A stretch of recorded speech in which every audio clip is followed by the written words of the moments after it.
Welcome back from the break. और break पे जाने से पहले आपको मैंने बताया था कि इंडिया ने प्लान बनाया है कि 2 अफराद के लिए सर्जिकल स्ट्राइक्स वो करना चाहता है पाकिस्तान के अंदर, दाऊद इब्राहिम और हाफिज सईद साहब के लिए।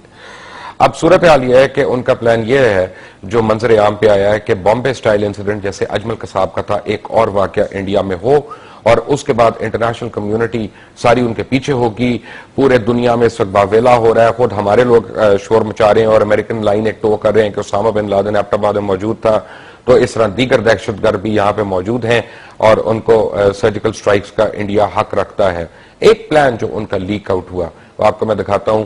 वो उन्होंने किया कि फौरी तौर पे, अगर ये ऊपर आप उसका कैप्शन देखें, how we can take out Dawood in Pakistan backyard, that is very important. कि ये उन्होंने ये बॉम्बे से वो अगर एक किलो सबमरीन में आते हैं यहां पे और उसके बाद एक रबर बोट पे उनके 12 नेवी सील्स जो हैं वो उतरते हैं। उनके लिए एक बस होगी या वैन होगी जिसपे वो उनके ख्याल में वो क्लिफ्टन के इस घर के ऊपर आएंगे जहां पे सपोजली दाऊद इब्राहिम है।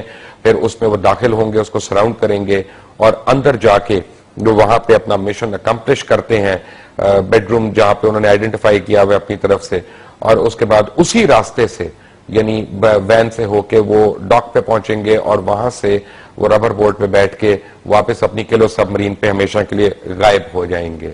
यानी ये उनका एक प्लान है कि दाऊद इब्राहिम साहब को इस तरह टेक आउट करना है। और इसी तरह का एक सिमिलर प्लान जिसका मेरे पास रूट नहीं है अभी, वो हाफिज अहमद सईद साहब के लिए भी उन्होंने बनाया है। 2 बातें मैंने इसमें कहनी है अपने इंडियन दोस्तों को कि उनको समझ आ जाए। एक तो यह है कि ये पूरा प्लान आपका जो है बेकार है। उसकी वजह यह है कि दाऊद इज नॉट हियर और go and look for him wherever you need to look for him. तो ये तो ट्रिप आपका वेस्ट होगा। और ये पाकिस्तान उस दिन अब कोई क्रिकेट मैच पे तो होगा नहीं कि आप लोग आएंगे और हम वहां टेप बॉल का मैच खेल रहे होंगे और आप ये करेंगे और निकल जाएंगे। और दूसरी बात, हाफिज सईद साहब का सोचना भी नहीं। उनके बड़े हजारों फिदायीन हैं, वो जो उनके करीब होते हैं वो टांगे शांगे तोड़ के हाथ में पकड़ा के सारी उम्र के लिए अपाहज बना देंगे। तो उनसे जरा दूर रहें, बड़ी मेहरबानी है आपकी। लेकिन चलते चलते आपको मैं एक बात बता दूं कि मैं बड़े दुख के साथ ये बात कह रहा हूं और कल भी मैंने हल्के से कही थी कि उसामा बिन लादेन का एबटाबाद में उस कंपाउंड में होने के कोई शवाहिद नहीं मिले हैं। हो सकता है वहां पे कोई मौजूद हो सकता है वहां पे उसामा बिन लादेन ही हो, लेकिन उसके कोई ठोस शवाहिद नहीं है।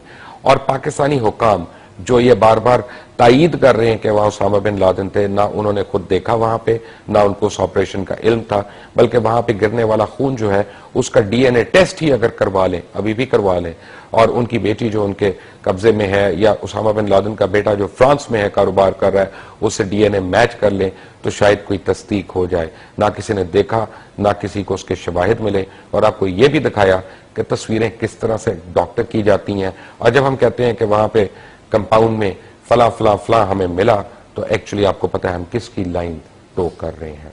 Until the next time, Allah Hafiz.